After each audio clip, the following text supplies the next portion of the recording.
The woman standing on the auction block wore chains that clinked softly against the bitter February wind, her breath forming clouds in the freezing mountain air as men haggled over her price like she was livestock instead of flesh and blood. Ophelia Laurent had never imagined her life would come to this. 6 months ago, she had been living quietly in St. Louis with her elderly aunt, working as a seamstress and dreaming of someday opening her own dress shop. Then her aunt passed away suddenly, leaving debts Ophelia had never known existed. The creditors came like vultures, stripping away everything until she had nothing left but the clothes on her back. When a smooth-talking man named Vincent Marsh offered her passage west to California where she could start fresh, she had been desperate enough to believe him. She signed papers she barely understood, too grief-stricken and exhausted to read the fine print. She realized her mistake 3 days into the journey when Marsh revealed the truth. She had signed herself into an indenture contract, her labor sold to cover not just the passage west, but inflated debts he claimed her aunt owed him. By his accounting, she would be working off that debt for the next 15 years. When she refused, when she tried to run, he had her restrained and threatened. Now here she was in this miserable mountain trading post, being sold off to the highest bidder as payment for passage through the Sierra Nevada during the worst winter storm season in a decade. The year was 1882, and the West was still wild enough that men like Marsh could operate in the shadows between law and lawlessness. The trading post sat at the edge of the mountains, a place where desperate people made desperate bargains to survive the crossing. Snow fell steadily, already piling 2 feet high on the wooden structures that comprised this temporary settlement. "Do I hear 200?" Marsh called out to the crowd of rough men gathered around. "This one's young, healthy, educated. She can read and write, so cook. Worth every penny."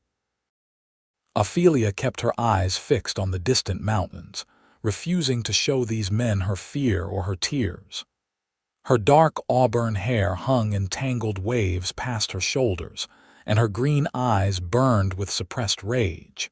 She was 22 years old, and she would not let them see her break. "150, called a grizzled prospector with tobacco-stained teeth. "175, countered a merchant with calculating eyes that made Ophelia's skin crawl. She felt sick. This could not be happening. Not in 1882, not in America. But looking at the faces around her, she saw that frontier justice was different from the justice she had known back east. Out here, might made right, and she had neither might nor rights to speak of. $200, a new voice rang out, deep and firm. Ophelia's gaze snapped to the speaker. He stood at the back of the crowd, tall and broad-shouldered, wearing a heavy sheepskin coat dusted with snow. His hat was pulled low, shadowing his face, but she could see a strong jaw and the glint of blue eyes beneath the brim. Something about the way he stood, the quiet confidence in his bearing, made him different from the other men present. "Well now, that's more like it," Marsh said, his oily smile spreading. "Do I hear 225? The merchant opened his mouth, looked at the tall stranger, then seemed to reconsider. He shook his head and stepped back. The prospector spat in the snow and walked away muttering. 200 going once, going twice." Marsh paused, scanning the crowd. "Sold to the gentleman in the back. Pay up front, friend." The stranger moved forward through the crowd, and Ophelia got her first clear look at him. He was younger than she had initially thought, probably no more than 25 or 26. His face was weather-beaten but handsome, with a straight nose and a firm mouth that suggested both strength and stubbornness. Dark blonde hair curled from beneath his hat, and those blue eyes were surprisingly kind as they briefly met hers before he turned his attention to Marsh. "I will pay you half now and half when we reach the valley," the stranger said. "That is my offer. Marsh's smile evaporated. That was not the agreement. I just made it the agreement. The stranger's hand rested casually on the gun at his hip, though he made no threatening gesture. You get your full payment when I have proof that this woman's papers are legitimate and that she actually owes you debt. If everything is legal and proper, you will have your money. If it is not, well then we will have a different conversation. The two men stared at each other for a long moment. Marsh was smaller, weasel-like, but he had 3 men with him who served as his muscle. The stranger stood alone. Yet something in his steady gaze made Marsh blink first. Fine, Marsh spat. 100 now, 100 in the valley, but if you try to cheat me, I will hunt you down. I imagine you will try. The stranger counted out bills from a worn leather wallet, then reached up to help Ophelia down from the platform. His hand was warm and steady, and when she stumbled on the step, he caught her elbow gently. "Can you ride?" he asked quietly. She nodded, not trusting her voice. "Good, we leave immediately, the storm is worsening." He turned to Marsh. "The key to her chains." Marsh tossed it over with a sneer. "Pleasure doing business." The stranger caught the key and led Ophelia away from the trading post to where 2 horses stood waiting, their breath steaming in the cold air. One was a large bay gelding, clearly his mount. The other was a smaller roan mare, already saddled. He unlocked the chains at her wrists first, and Ophelia gasped at the relief of having the weight removed. Purple bruises ringed her wrists where the metal had chafed. His jaw tightened when he saw them, but he said nothing, moving to unlock the chain at her ankles. When she was finally free, he straightened and met her eyes properly for the first time. "My name is Bennett Shaw," he said. "I have a ranch in the valley below near Winnetka, California. That is where we are heading.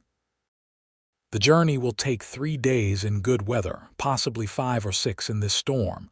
Do you understand?" "Yes," she managed, her voice hoarse from disuse and cold. "What is your name?" "Ophelia Laurent," he nodded. "Miss Laurent, I want to be clear about something. I did not buy you. I bought your debt from that man back there, and when we reach my ranch, I am going to burn those papers. You will owe me nothing. You will be free to go wherever you wish, do whatever you want.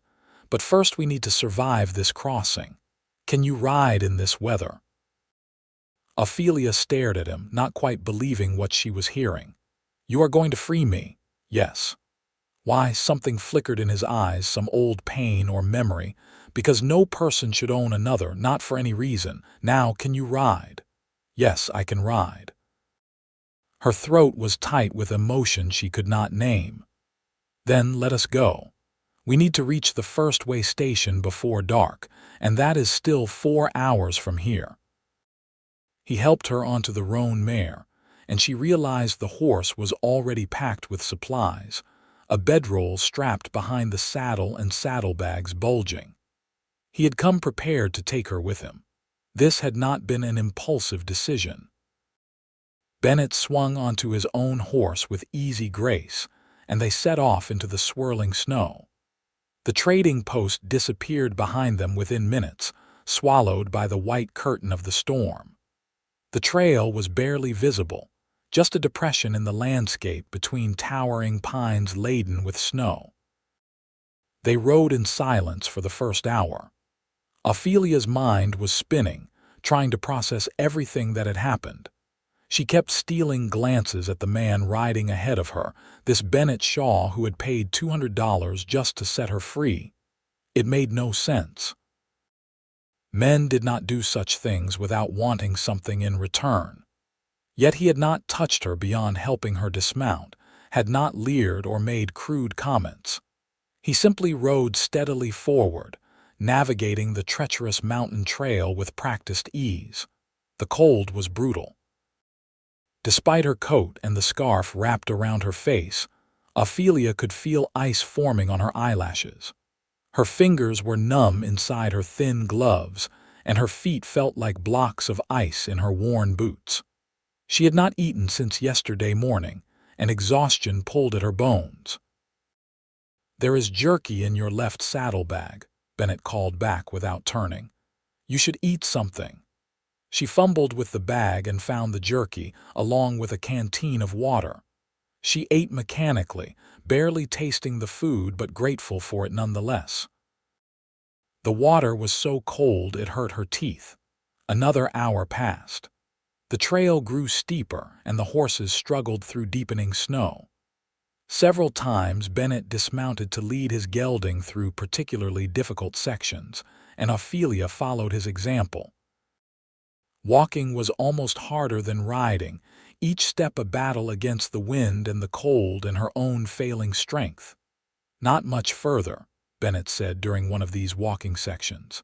He stayed close to her, ready to catch her if she fell. "Another mile and we will reach shelter." "I can make it," she said, though she was not entirely sure that was true. He glanced at her, those blue eyes assessing. "I know you can." The simple confidence in his words gave her strength. She put one foot in front of the other again and again until finally she saw it. A rough cabin nestled in a stand of pines, smoke rising from its chimney. "The way station," Bennett said. "We will stay here tonight." The cabin was small but solid, clearly maintained for travelers crossing the mountains. Bennett helped her inside, then went back out to tend to the horses. Ophelia stood shivering by the fire, slowly becoming aware of how cold she actually was. Her whole body ached, and now that they had stopped moving, the exhaustion hit her like a physical blow. Bennett returned carrying their saddlebags and bedrolls. "There is a pump out back if you want to wash. The water will be ice cold, but it is clean. I will heat some snow for coffee." "Thank you," Ophelia said, and meant it more deeply than he could know. She found the pump and washed her face and hands, gasping at the cold but feeling more human afterward. When she returned to the cabin, Bennett had coffee brewing and was setting out more food. Hardtack, dried apples, and canned beans he was heating over the fire. They ate in silence, and Ophelia found herself studying him in the firelight. He had removed his hat and coat, revealing a blue work shirt and suspenders. His hair was darker blonde than she had thought, with hints of brown, and it curled slightly at his collar. He had strong hands, scarred and calloused from hard work. A workingman's hands. A good man's hands, she thought, though she had no reason yet to think so beyond instinct. "Why did you help me?" she asked finally, unable to contain the question any longer. Bennett looked up from his coffee. "I told you, no person should own another. But $200. That is a fortune." "It is a significant sum," he acknowledged. "But I have worked hard, saved carefully. My ranch is doing well, I could afford it." "That is not an answer. Plenty of men can afford things. That does not mean they spend their money freeing strangers." He was quiet for a long moment, staring into the fire. When he spoke, his voice was low and careful. 3 years ago, my younger sister found herself in a similar situation. Different details, but the same fundamental circumstance. A man held papers that claimed she owed him money, and he was going to force her to work in his saloon to pay it off. We both knew what kind of work he meant. Ophelia's breath caught. "What happened?" "I had just started my ranch. I had almost nothing. I tried to buy her contract, but he wanted more than I had, so I tried to steal her away in the night." His jaw clenched. "He caught us. There was a fight. He died and we ran. By the time we reached California, by the time we thought we were finally safe, the journey had taken its toll. Sarah was sick, consumption, though we had not known it. She died 6 months after we arrived in the valley." "I am so sorry," Ophelia whispered. "She was 19 years old," Bennett continued, his voice rough with old grief. "She should have had her whole life ahead of her. Instead, she got 6 months of freedom and a grave overlooking the Pacific. So when I heard that man at the trading post was selling someone's indenture, When I saw you standing there in chains, I could not walk away. I will not let another woman suffer what my sister suffered, not if I have the power to prevent it." Tears slipped down Ophelia's cheeks. "She was lucky to have a brother like you. I was not enough to save her." The words were flat, final. "You tried. That means everything." He looked at her then, really looked at her, and something passed between them in that moment. A recognition, an understanding. They were both survivors of circumstances beyond their control, both carrying grief and determination in equal measure. "Tell me about St. Louis," Bennett said, clearly wanting to change the subject. "What was your life like before all this?" So Ophelia told him. She spoke of her aunt, a kind woman who had taken her in after her parents died when she was 16. She described her work as a seamstress, the satisfaction of creating beautiful things with her own hands. She talked about her dreams of having her own shop, of building something that was entirely hers. And finally, haltingly, she told him about the creditors and Vincent Marsh, and the trap she had walked into with eyes wide open because she had been too desperate and too trusting to see the danger. "You were grieving," Bennett said when she finished. "He took advantage of that. The fault is his, not yours. I should have been smarter. You were human. That is nothing to apologize for." They talked late into the night, and Ophelia found herself relaxing in a way she had not been able to in months. Bennett was easy to talk to, thoughtful and genuine. He told her about his ranch, about the hard work of building something from nothing. He spoke of his cattle, his land, the valley where he had made his home. There was love in his voice when he described it, and pride too, the earned pride of someone who had created something worthwhile with his own two hands. Finally, exhaustion caught up with them both. Bennett spread out the bedrolls on opposite sides of the cabin, giving her privacy and space. "Rest well, Miss Laurent," he said, settling into his own blankets. "Ophelia," she said, "please, just Ophelia." "Ophelia," he repeated, and somehow her name sounded different in his voice, warmer. "Rest well. Good night, Bennett." She fell asleep almost instantly, warm and fed and safer than she had felt in half a year. Her last thought before sleep claimed her was that perhaps, impossibly, things might actually be all right. The next 2 days were a brutal test of endurance.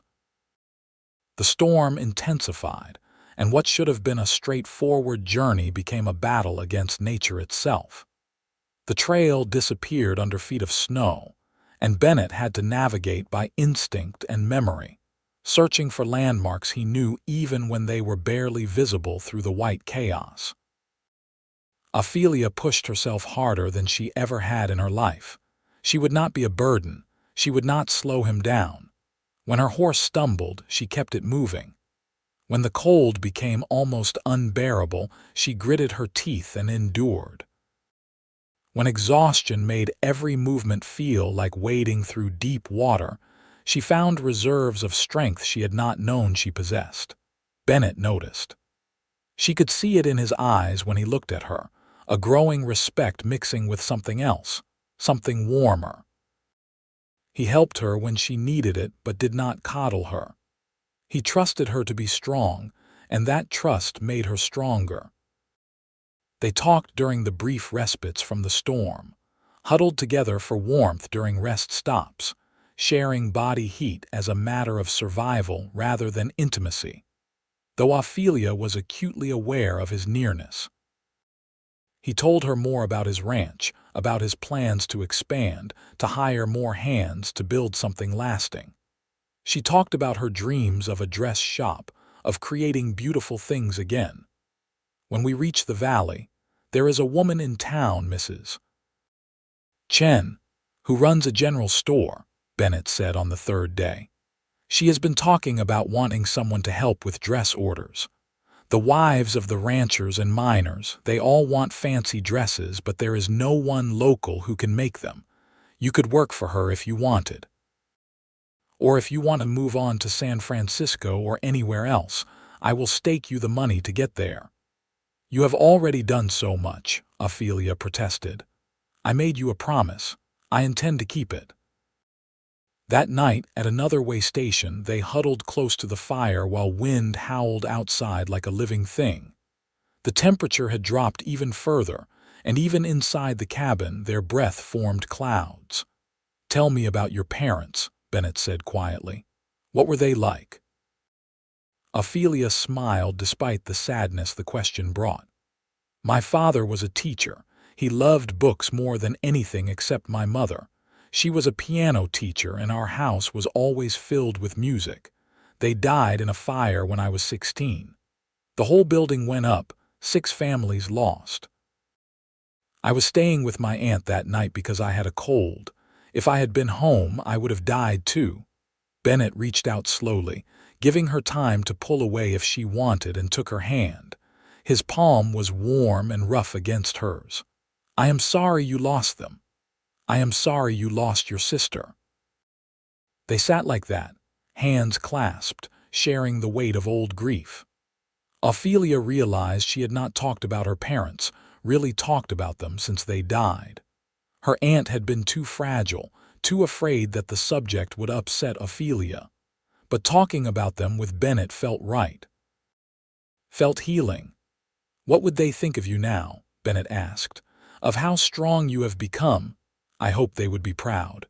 Though my mother would probably scold me for not being more careful, for trusting Marsh. And my sister would probably tell me I am being too cautious, that I need to take more chances." He smiled slightly. "She was always braver than me in some ways. You crossed the mountains in winter to save a stranger. That seems pretty brave to me, or pretty foolish. Perhaps both."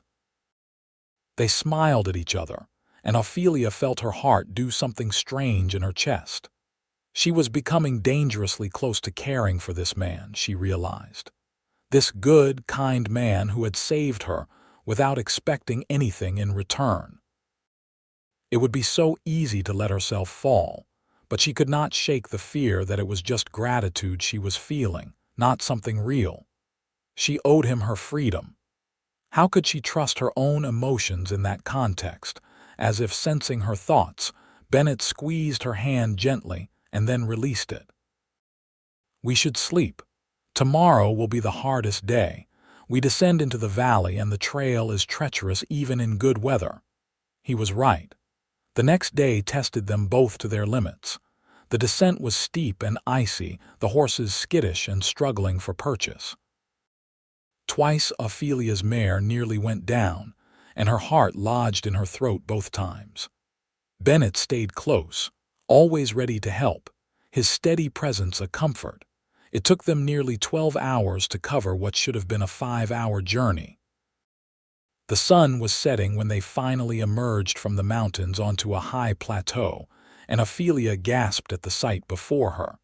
The valley spread out below them, vast and beautiful even in winter. Green fields, now dusted with snow, stretched toward distant hills. She could see the ribbon of a river, clusters of buildings that marked the town of Winnetka, and scattered across the landscape, the ranches and homesteads of the people who had made this place their home. "There," Bennett said, pointing to the west. "That is my land. You can see the main house from here and the barn." Ophelia followed his gesture and saw it, a sturdy 2-story house with a wide porch, a large barn, and several outbuildings. Even from this distance, she could tell it was well maintained, cared for. A home, not just a house. "It is beautiful," she said softly. "It will look better in spring when everything is green and the wildflowers are blooming. But yes, it is home." They made their way down into the valley as darkness fell, and by the time they reached Bennett's ranch, Ophelia was swaying with exhaustion in her saddle. Light glowed in the windows of the house, and as they approached, the front door opened and a man emerged onto the porch. "Bennett." The man called. "We were starting to worry. The storm has been worse than anyone expected." "We made it, Thomas." Bennett called back. He dismounted and moved to help Ophelia down. Her legs nearly gave out when her feet touched the ground, and Bennett caught her waist, steadying her. "Easy," he said quietly. "Thomas, this is Ophelia Laurent. She will be staying with us for a while. Ophelia, this is Thomas Grant. He is my foreman and friend." Thomas was a wiry man in his 40s with graying hair and kind eyes.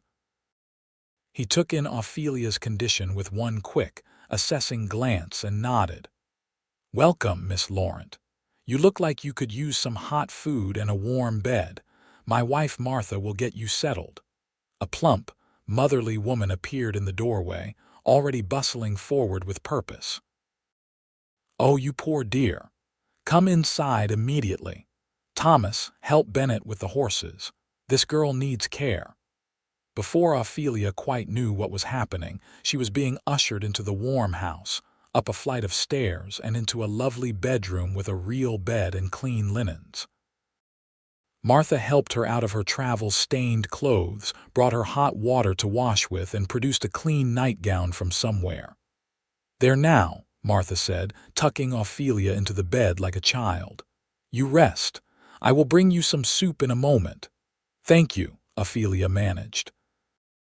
"You are very kind. Bennett is the kind one, dear. We just help where we can. That man has the biggest heart of anyone I have ever known." Martha smoothed the blankets with work-worn hands. "Now rest. Everything will look better in the morning." Ophelia tried to stay awake for the soup, but exhaustion won. She fell asleep almost immediately, warm and safe and free for the first time in months. She woke late the next morning to sunshine streaming through the window. For a long moment, she simply lay there, processing everything that had happened. 5 days ago, she had been in chains. Now she was in a comfortable bed in a stranger's home, that stranger having promised her freedom and expecting nothing in return. A soft knock at the door brought her fully awake. "Come in," she called. Martha entered with a tray. "Good morning, dear. I brought you breakfast. How are you feeling?" "Better, much better, thank you." Ophelia sat up, accepting the tray. Eggs, toast, bacon, fresh coffee. Her stomach growled audibly. Martha laughed. "Eat up. When you are finished, there are clothes in the wardrobe. They belonged to Bennett's sister. He kept them, I think, because he could not bear to let them go, but I am sure he would want you to have them. You are about the same size." Ophelia's throat tightened. "Are you sure?" "I am certain." "Now eat, then come downstairs when you are ready. Bennett is anxious to speak with you." After Martha left, Ophelia ate slowly, savoring every bite. Then she washed and dressed in one of the dresses from the wardrobe, a simple blue calico that fit her well. Looking at herself in the mirror, she barely recognized the woman staring back. She looked rested, clean, almost herself again.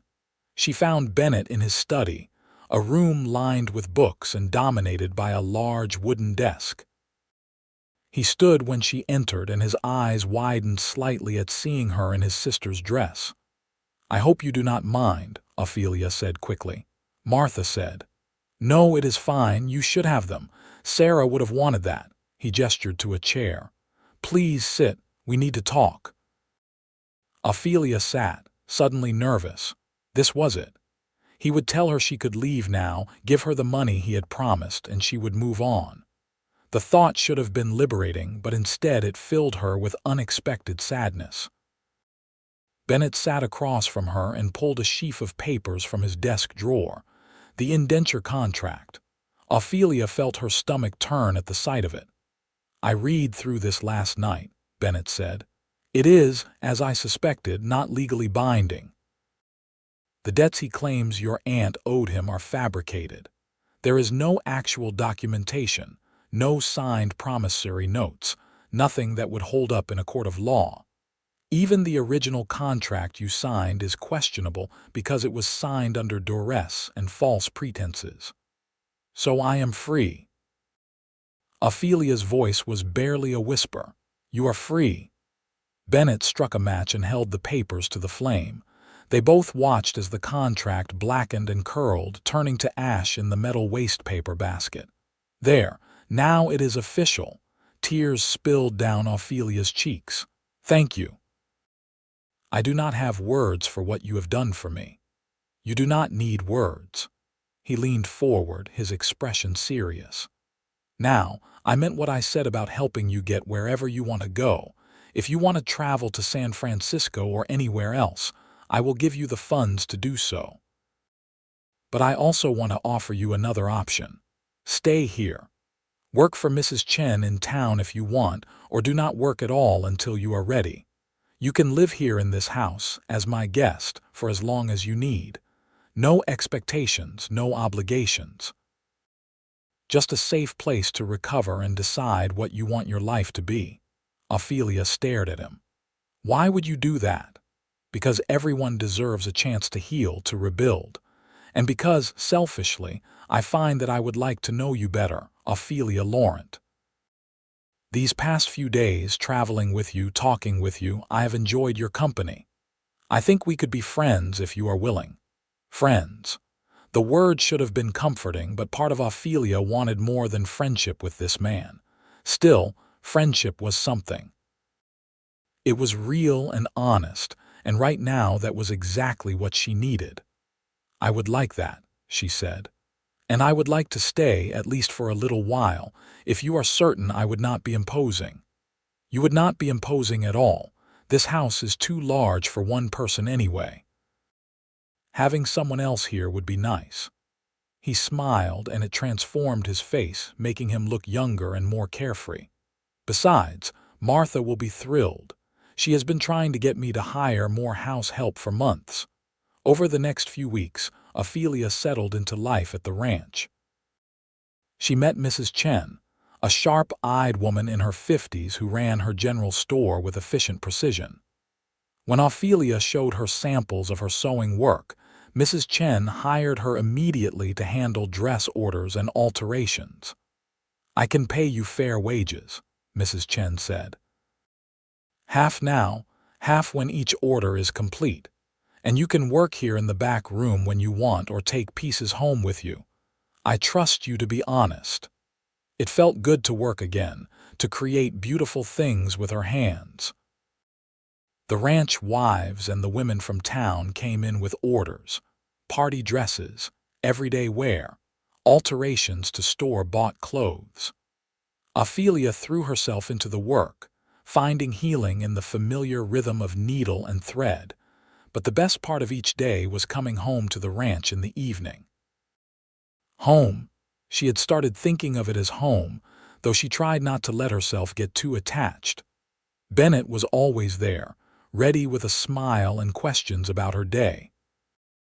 They fell into a comfortable routine. Dinner with Thomas and Martha, then evenings by the fire where they would talk or read or simply sit in companionable silence. Ophelia learned more about Bennett with each passing day.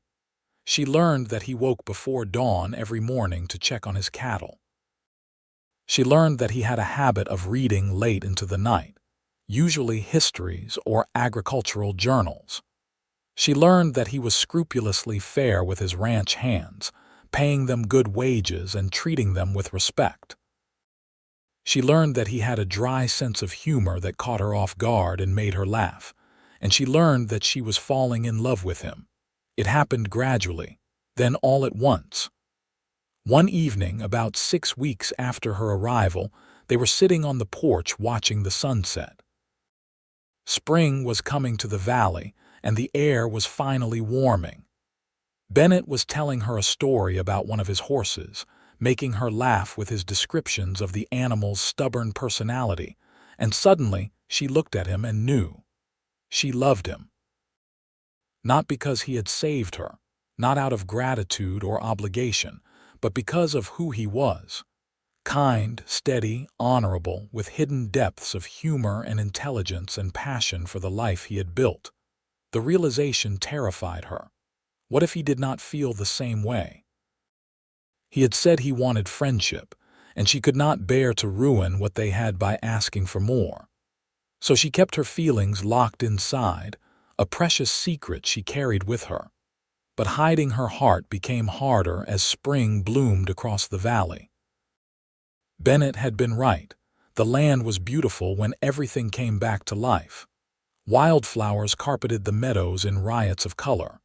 The trees leafed out, providing shade and shelter.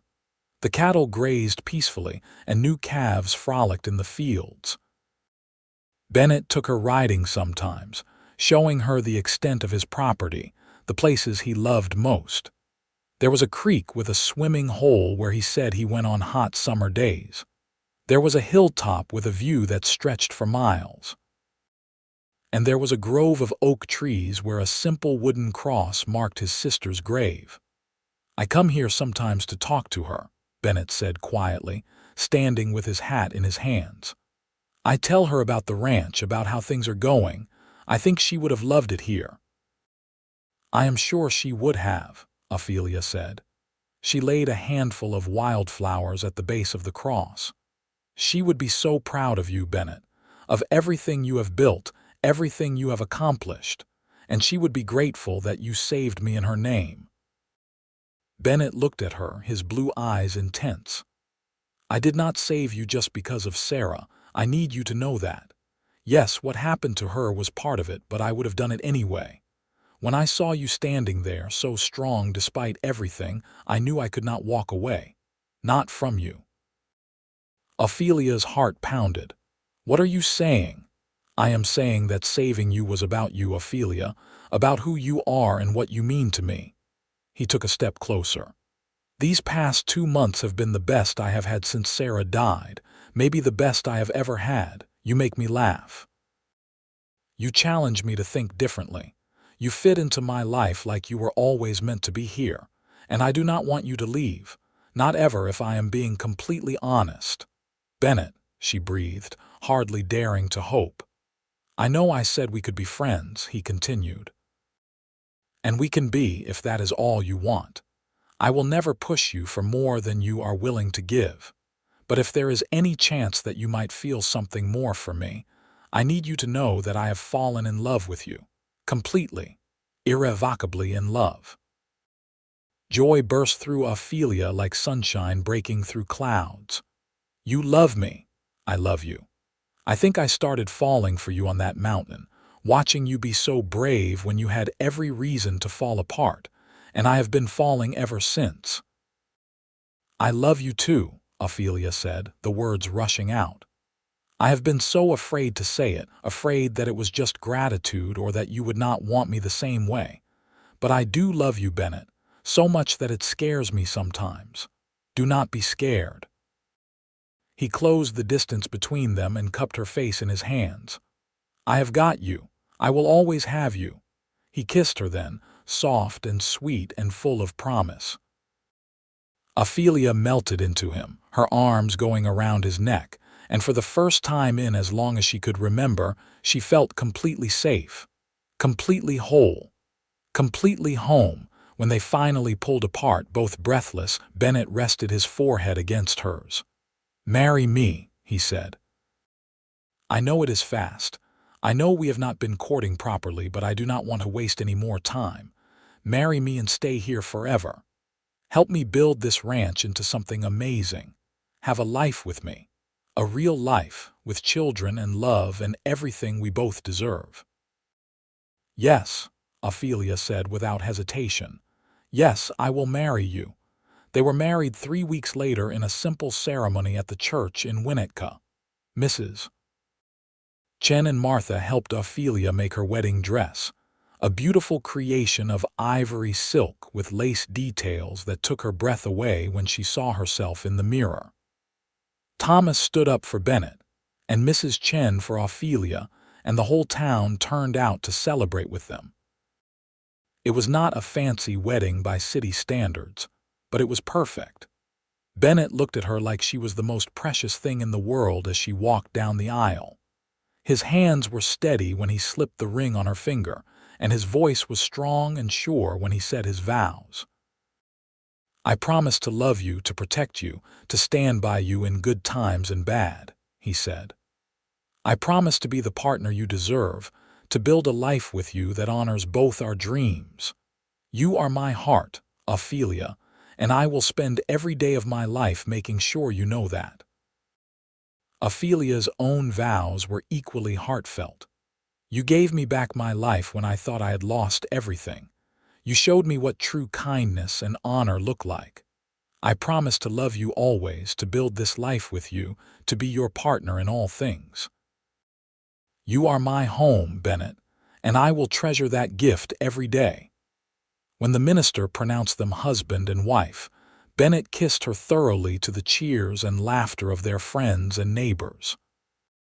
Ophelia kissed him back, pouring all her love and joy into that moment, and knew that despite the terrible journey that had brought her here, she would not change a single thing if it meant ending up exactly where she was. The reception was held at the ranch, with tables set up in the yard and food enough to feed half the county. There was music and dancing and toasts that grew increasingly humorous as the evening wore on. Ophelia danced with Bennett, with Thomas, with several of the ranchers and townsmen who had become friends, but her eyes always found their way back to her husband, and his to her.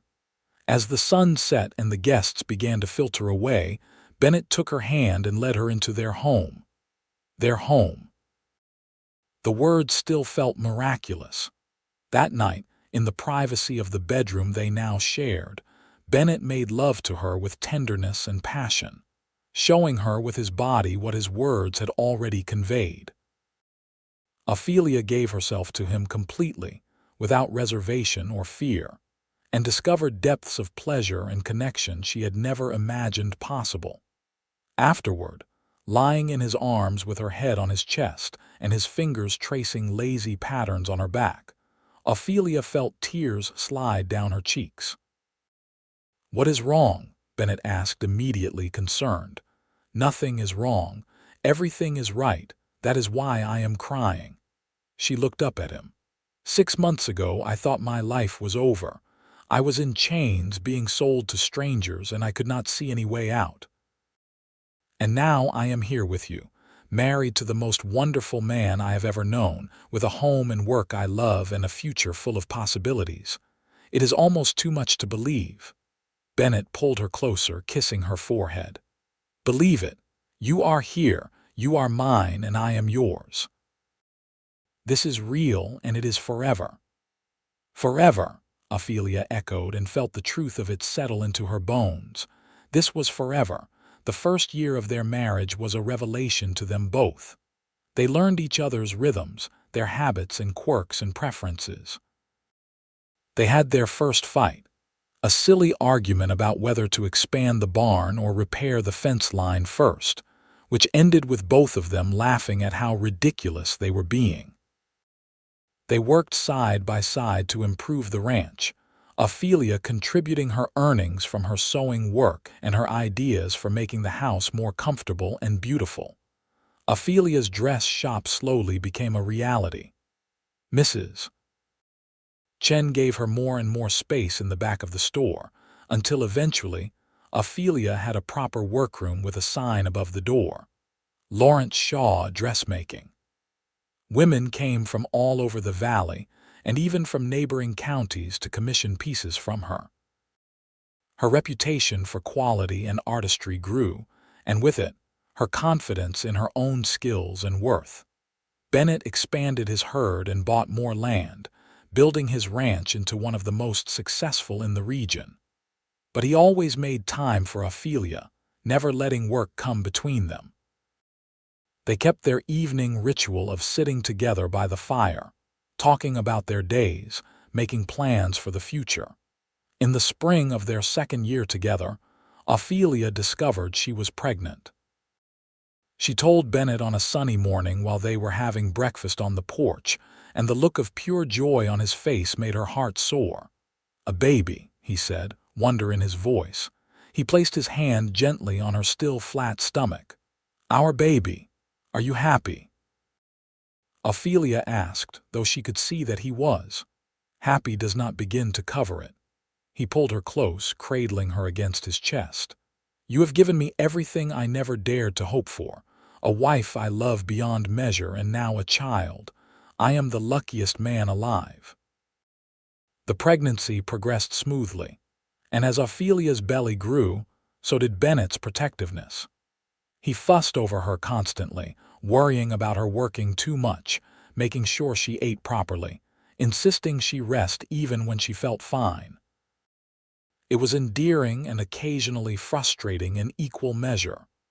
"Bennett, I am pregnant, not fragile," she said one evening when he tried to stop her from carrying a basket of mending. "I know, but I cannot help worrying. You and this baby are everything to me. We are fine, both of us. Women have been having babies since the beginning of time. Not my women, not my baby." Ophelia kissed him, touched by his concern even as she insisted on her own capable strength. "I promise to tell you if I need help, but you have to trust me to know my own limits. I do trust you. I just love you so much that the thought of anything happening to you terrifies me. Nothing is going to happen to me. We are both strong, this baby and I. We are going to be fine." And they were. In November of 1883, Ophelia gave birth to a healthy baby boy after a long but uncomplicated labor. Martha served as midwife, with Bennett pacing anxiously downstairs until Martha finally took pity on him and let him into the room. He was there when his son entered the world, tears streaming down his face as he watched Ophelia bring forth this new life. When Martha placed the baby in his arms for the first time, Bennett looked down at the tiny, red-faced creature with such love that Ophelia fell in love with him all over again. "He is perfect," Bennett said, his voice breaking. "Ophelia, he is perfect. What should we name him?" Ophelia asked, exhausted but elated. Bennett was quiet for a moment, looking between his wife and his son. "Samuel," he said finally, "after my father. Samuel Laurent Shaw, if you agree." "Samuel," Ophelia tested the name. "Sam, I love it." Little Samuel was a good baby, healthy and curious and already showing signs of his father's steady temperament. Bennett was a wonderful father, patient and attentive. He got up with Ophelia for night feedings, changed diapers without complaint, and could calm the baby with a few minutes of walking and soft singing. Watching him with their son, Ophelia often thought about how far they had both come. Bennett had saved her from bondage and given her a life beyond her wildest dreams. But she had saved him too, she realized, from a life of isolation and grief. They had healed each other, built something beautiful together from the ashes of their respective pasts. As Samuel grew from infant to toddler, the ranch continued to prosper. Bennett took on more help, hiring young men from town who needed work and training them well. Thomas and Martha became like family, doting grandparents to Samuel and trusted friends to both Bennett and Ophelia. Ophelia's dressmaking business continued to thrive, though she scaled back her hours after Samuel was born. Mrs. Chen understood completely and hired an assistant to help with the basic work, leaving Ophelia free to take only the special commissions that truly interested her. When Samuel was 2 years old, Ophelia became pregnant again. This time she was less nervous, having been through it before, and Bennett was better at managing his worry. Their daughter, Sarah Grace, was born in the spring of 1886, named for Bennett's sister and blessed with her father's blue eyes and her mother's auburn hair. Sarah was a livelier baby than Samuel had been, full of energy and demands for attention. Samuel adored his little sister, though, bringing her toys and patting her head gently whenever she cried. Watching her children together, Ophelia felt a contentment so deep it was almost painful in its intensity. "What are you thinking?" Bennett asked one evening. They were sitting on the porch after the children were asleep, watching the stars come out over the valley. "I am thinking about how grateful I am. For you, for our children, for this life we have built. Sometimes I still cannot believe it is real. It is very real." He took her hand, threading his fingers through hers. "We made this, Ophelia, together. Out of nothing, out of pain and loss, we built something true and good and lasting. Do you ever think about that day at the trading post, about what would have happened if you had not been there?" "Sometimes," Bennett admitted. "And it terrifies me to think how close I came to never knowing you. If I had been a day earlier or a day later, if I had chosen a different route, if any one of 100 small things had been different, we might never have met. But we did meet. You saved me. You saved me right back." He brought her hand to his lips. "We saved each other." The years continued to pass in a rhythm of seasons and milestones. Samuel started school in Winnetka, proving to be a bright student who loved books as much as horses. Sarah grew into a spirited little girl who followed her father around the ranch whenever he would let her, already fascinated by the animals and the land. In 1889, when Samuel was nearly 6 and Sarah was 3, Ophelia found herself pregnant once more. This pregnancy was harder than the previous two, leaving her tired and nauseated for months. Bennett worried constantly, but Ophelia was determined to carry through. When their second daughter, Anna Rose, was born that fall, she was smaller than the others had been but perfectly healthy. 3 children, Bennett marveled, holding Anna while Samuel and Sarah peered at their new sister with curiosity. "We have 3 children. Is our family complete?" Ophelia asked, watching her family with tired contentment. Bennett looked at his children, at his wife, at the life they had created. "I think it is perfect exactly as it is." And it was perfect, though not without its challenges. Ranching was hard work, subject to the whims of weather and market prices. There were lean years and abundant years, times of worry and times of celebration. The children grew and changed, each developing their own personalities and interests. Samuel remained bookish and thoughtful, eventually expressing interest in studying law. Sarah was wild and adventurous, happiest when she was riding across the valley or helping with the cattle. Anna was the artist of the family, always drawing or creating something with whatever materials she could find. Through it all, Bennett and Ophelia remained devoted to each other.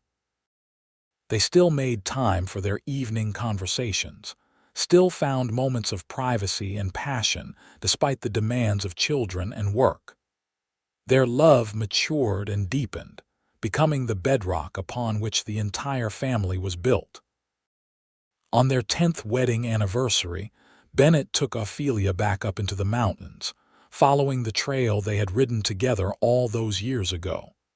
It was summer now, the path clear and easy, nothing like that desperate winter crossing. They rode to the place where the trail emerged from the mountains into the valley, where they had first seen his ranch spread out below. "You remember?" Bennett asked, pulling his horse alongside hers. "I remember everything," Ophelia said.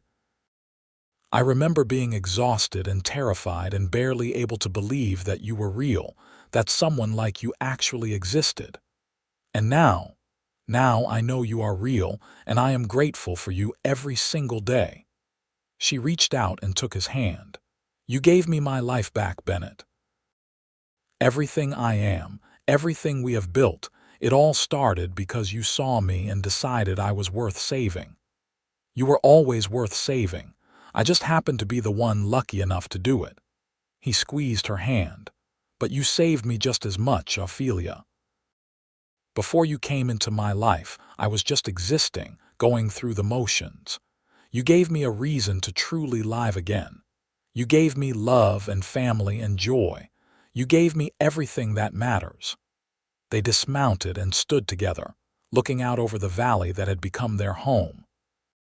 The ranch looked different now, larger and more established, but the house was still there, still the heart of everything. "You ever regret it?" Ophelia asked quietly. "That day at the trading post, spending that money, taking a chance on a stranger?" Bennett turned to her, his blue eyes serious and full of love. "Not for one single second. It was the best decision I ever made. You are the best thing that ever happened to me." "I love you," Ophelia said, the words as true and powerful as they had been the first time she said them. "I love you too. Always." He kissed her there on the mountainside, with the valley spread out before them and the sky endless overhead, and Ophelia knew with absolute certainty that she had found her place in the world. Not just a physical place, though the ranch was certainly that, but a place in the universe where she belonged absolutely and completely. They had been forged together in hardship and bound together by choice. What had started as an act of desperate salvation had become the greatest love story either of them could have imagined. And it would continue, Ophelia knew, for all the years they had remaining. They would grow old together, watch their children grow and have children of their own, build a legacy that extended far beyond the ranch or her dressmaking business. They would build a legacy of love. As they rode back down the mountain toward home, toward the children waiting with Thomas and Martha, toward the life they had created together, Ophelia reflected on the journey that had brought her here. The pain and fear of those dark months before Bennett had seemed insurmountable at the time. But they had led her to him, to this, to everything she had ever wanted without knowing she wanted it. She had been sold for passage through snow, a commodity to be traded and used.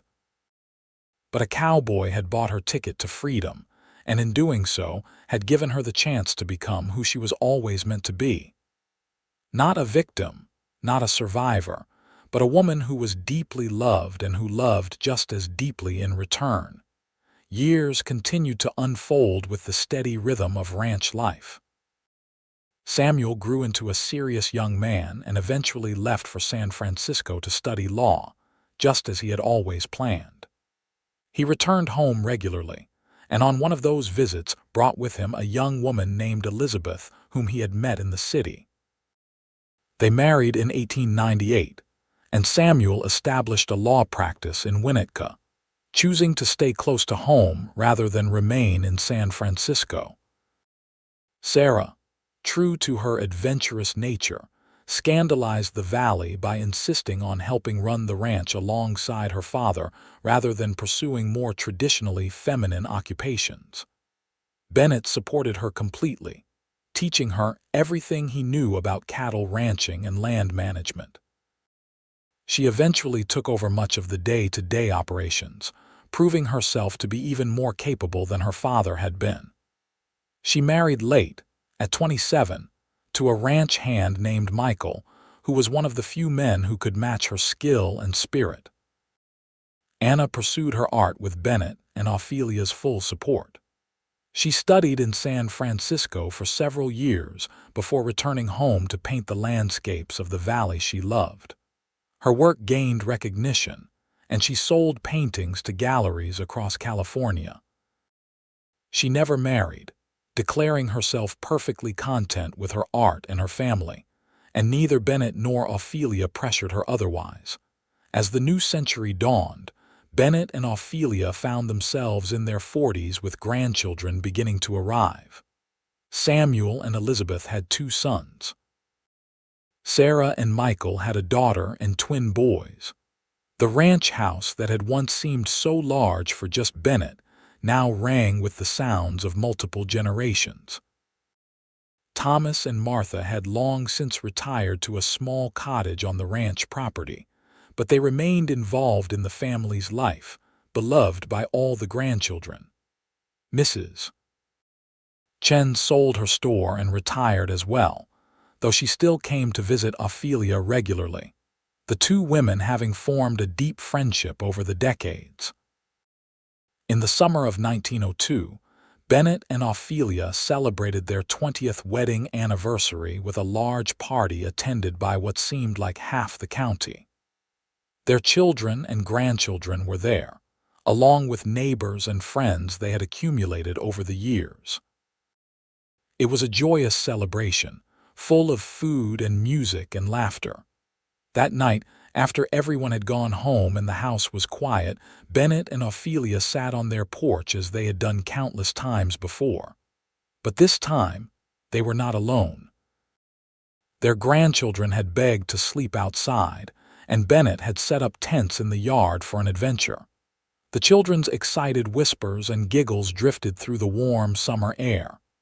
20 years, Ophelia said, leaning against Bennett's shoulder. It seems impossible that it has been that long. And yet it feels like I have known you my entire life, Bennett replied. He had gray in his hair now, lines around his eyes, but to Ophelia he was as handsome as the day she met him. You remember what you said to me that first day. When you bought my debt from Marsh, I told you that no person should own another. You also said you were going to burn the papers and set me free, that I would owe you nothing. I meant it. I know you did, but I ended up owing you everything anyway. My life, my happiness, all of this. She gestured to encompass the ranch, the house, the sleeping grandchildren. You owe me nothing, Bennett said firmly. We built this together. Equal partners, remember, equal partners, Ophelia agreed. She took his hand, their fingers automatically intertwining in a gesture made smooth by 20 years of practice.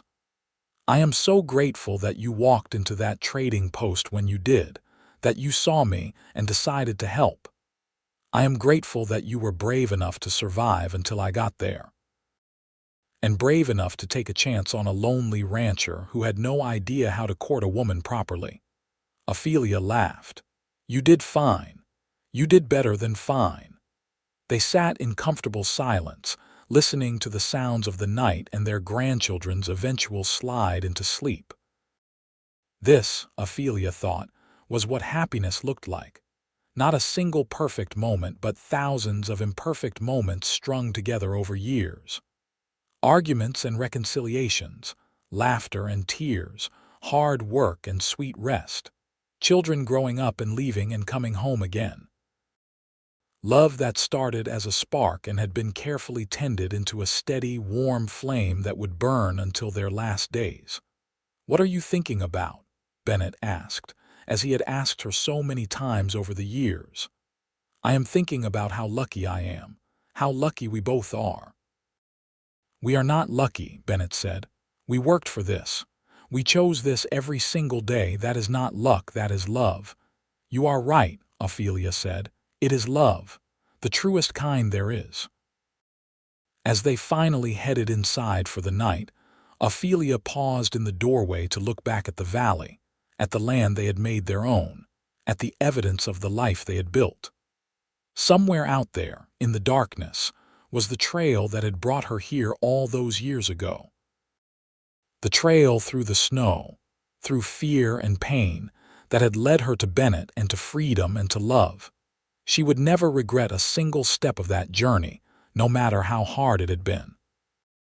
Because every step had brought her closer to this moment, this life, this man who had saved her and then loved her and then built a world with her.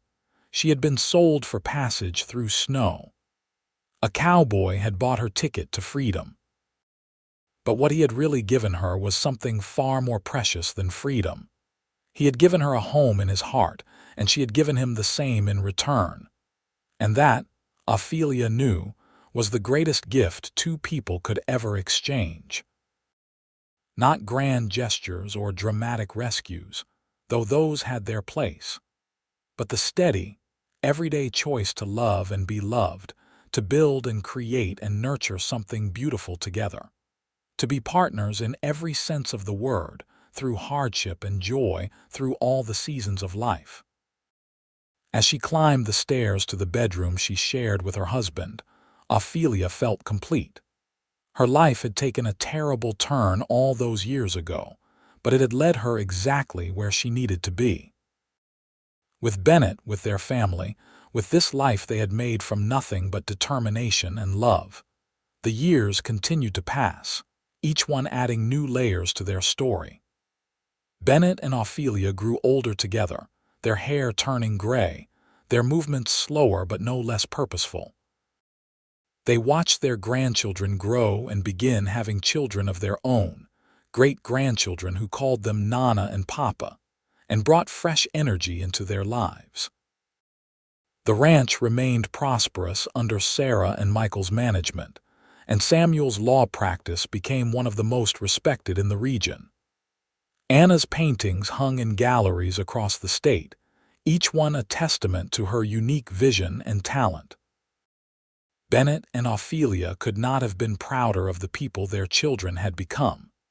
In 1915, on a warm spring afternoon much like the one on which they had first declared their love for each other, Bennett and Ophelia returned once more to Sarah's grave in the oak grove. They came here several times a year, keeping the grave tended and the flowers fresh, never forgetting the sister and daughter who had not lived to see the life Bennett had built. "I wish she could have known you," Bennett said, standing with his arm around Ophelia's waist. They both moved more carefully now, mindful of aging joints and slower reflexes. "She would have loved you." "I wish I could have known her too," Ophelia said. "But in a way, I do know her. She is in you, in the way you love and the way you fight for what is right. She is in our children, in their strength and courage. She lives on in all of us." "That is a beautiful thought. It is a true thought." Ophelia laid fresh flowers on the grave. "Thank you, Sarah," she said softly. "Thank you for having a brother like Bennett. Thank you for making him the man he is. We are all here because of you." The wind rustled through the oak leaves, and in that moment, Ophelia could almost believe that Sarah heard them and approved. They walked slowly back to where they had left their horses, moving with the careful deliberation of people who knew their time was precious, but not unlimited. Bennett helped Ophelia mount, his hands as gentle and steady as they had been 33 years ago when he had first helped her onto a horse in a mountain trading post.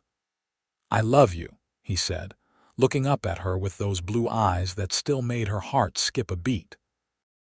"I love you too," she replied. "Today, tomorrow, always." "Always," he agreed. They rode home together through the valley. They knew like their own heartbeats, past fields and fences they had built or repaired a dozen times over the years, past landmarks that held memories of their children growing up, of birthdays and holidays and ordinary days that had become extraordinary through the simple act of living them together. When they reached the ranch house, they found it full of family. Samuel had brought his sons and their families. Sarah and Michael were there with their children and grandchildren. Anna had arrived that morning with several of her latest paintings to show them. The house was chaos and noise and laughter, exactly as it should be. "There you are," Sarah said, coming to help her mother dismount. "We were starting to wonder where you had gone." "Just visiting your aunt," Bennett said, "paying our respects." Sarah's expression softened. She had been told about the sister she was named for, about the woman whose death had set in motion the events that led to her parents' meeting. "I wish I could have known her." "She is with you every day," Bennett said. "In your name, in your courage, in your fierce independence. She would have been so proud of you." The evening passed in warmth and joy, the house full of the family that Bennett and Ophelia had created together. They sat at the head of the table during dinner, watching their descendants talk and laugh and argue good-naturedly, and Ophelia felt her heart might burst with love. This was their legacy. Not just the ranch or the business or the material things they would leave behind, but these people. These good, strong, capable people who carried forward the values that Bennett and Ophelia had tried to instill in them. Honesty, courage, compassion, hard work, love. After dinner, when the grandchildren were running around outside and the adults were relaxing on the porch, Samuel raised his glass in a toast. "To my parents," he said, his voice carrying across the gathering. "You have given us more than we could ever repay. A home, a family, an example of what true love looks like. Thank you for everything you are and everything you have done." To Mama and Papa, the others echoed, raising their own glasses. Bennett stood, pulling Ophelia up with him. "We are the ones who should be thankful," he said. "You all have given our lives meaning and purpose. You have made every sacrifice worthwhile and every challenge surmountable. We love you all more than words can express." "We love you too," Sarah called out, and the chorus of agreement from the rest of the family made Ophelia's eyes fill with tears. Later, in the privacy of their room, Bennett held Ophelia close and said, "We did well, did we not? With our life, with our family, we did very well," Ophelia agreed. "Better than I ever dreamed possible. Do you have any regrets? Anything you wish had been different?" Ophelia thought carefully before answering. "I regret the pain that brought me to you. I regret that your sister died so young. I regret the hardships we have faced, but the life itself. Our choices, our love, our family, I regret nothing. I would do it all again in a heartbeat." "So would I," Bennett said. "Every moment, every choice, every challenge, it brought us here, and here is exactly where I want to be." They fell asleep wrapped in each other's arms, as they had done thousands of times before, and would do many more times yet. Outside their window, the valley slept under a blanket of stars, peaceful and beautiful, a testament to the life they had built and the love they had nurtured for more than 3 decades. The years continued their steady march forward, as years do. Bennett and Ophelia celebrated their 40th wedding anniversary in 1923, surrounded by 4 generations of family. They were in their 60s now, slowing down but still vital, still engaged with life and with each other. The world had changed dramatically since that winter day in 1882, when Bennett had bought Ophelia's freedom. California was no longer the wild frontier but a thriving state. Winnetka had grown from a small ranching community into a proper town with paved streets and electricity. Cars were becoming common, though Bennett still preferred horses when he could manage it. But some things had not changed. The ranch still stood, still prospered under Sarah's management, though she was now training her eldest son to take over eventually. The house still stood, full of memories and love, and Bennett and Ophelia's marriage still stood, stronger than ever after 40 years of shared life. In the fall of 1925, Bennett became ill with pneumonia. For the first time in their long marriage, Ophelia truly feared losing him. She sat by his bedside day and night, refusing to leave him, holding his hand and talking to him even when he was too weak to respond. "You cannot leave me yet," she told him fiercely during one of his lucid moments. "We have more years together. We have great-great-grandchildren to meet. You promised me always, Bennett Shaw, and I am holding you to that." He smiled weakly. "I am not going anywhere if I can help it, not when I still have you to come home to." And somehow, impossibly, he pulled through. It took months for him to fully recover, and he never quite regained all his strength, but he survived. Ophelia thanked God and whatever other forces had conspired to keep him with her, because she was not ready to face a world without him in it. As Bennett convalesced, they spent long hours talking, reminiscing, sharing stories they had told each other 100 times but never tired of hearing. They talked about their children's childhoods, funny moments and scary moments and tender moments. They talked about the hard years and the good years, the fears they had overcome and the dreams they had achieved. "We have had a good life," Bennett said one afternoon, sitting in his favorite chair on the porch with a blanket over his legs. "A very good life." "The best life," Ophelia agreed from her chair beside him. "I would not change a single moment. Even the hard parts, especially the hard parts, they made us who we are. They brought us closer together." Bennett reached out and took her hand. After 43 years, his hand still fit perfectly in hers, still felt like coming home. "I am so grateful for you, Ophelia, For every day you have given me, every moment we have shared. You are my greatest blessing. And you are mine, she said. You saved my life, but more than that, you gave me a life worth living. You gave me love and family and purpose. You gave me everything. They sat together in the golden afternoon sunlight, two people who had found each other against impossible odds and had built something lasting and true. They had been tested by life, challenged by circumstances, but they had never wavered in their commitment to each other and to the life they were building together. As the years passed and they grew older still, they remained devoted to each other and to their ever-expanding family.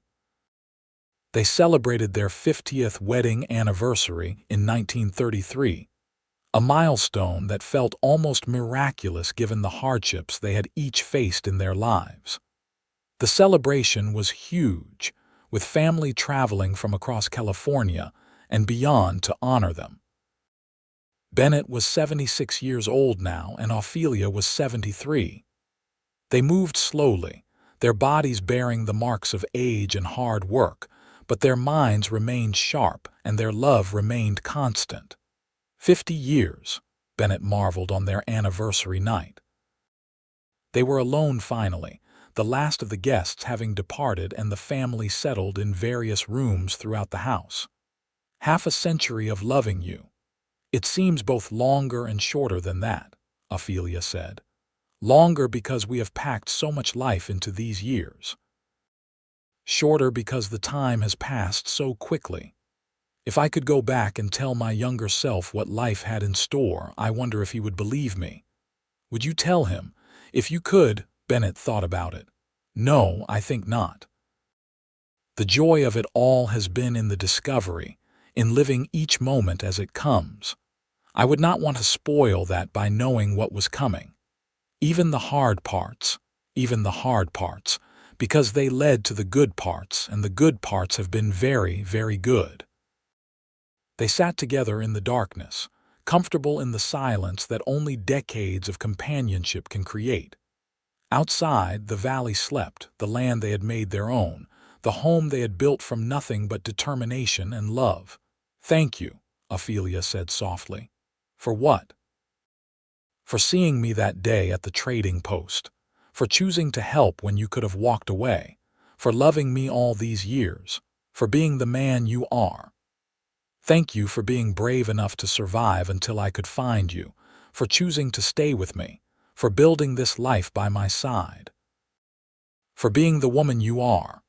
We make a good team, Ophelia said. The best team, Bennett agreed.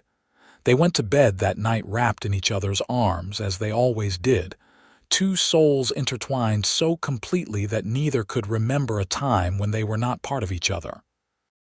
They had traveled a long road together, from that desperate winter mountain crossing to this moment of peace and contentment. They had built a legacy that would outlive them both, a family and a life that would echo through generations. As Ophelia drifted off to sleep, she thought about the girl she had been, standing in chains on an auction block, believing her life was over. She thought about the man who had saved her, not just from that immediate danger, but from a life of bitterness and despair. She thought about everything they had created together, all the love they had shared and nurtured, and passed on to their children and grandchildren and great-grandchildren. She had been sold for passage through snow. A cowboy had bought her ticket to freedom. But what he had really given her, what they had really given each other, was something far more precious. A love that lasted, a partnership that endured, a life that mattered. And as she fell asleep beside the man who had been her partner, her love, her home for 50 years, Ophelia knew with absolute certainty that their story, the story that had begun in such darkness and fear, had found its perfect, happy ending. Not because everything had been easy or perfect, but because they had chosen each other every single day through all the challenges and triumphs that life had brought them. They had chosen love, and love had chosen them in return. And that, in the end, was all that really mattered.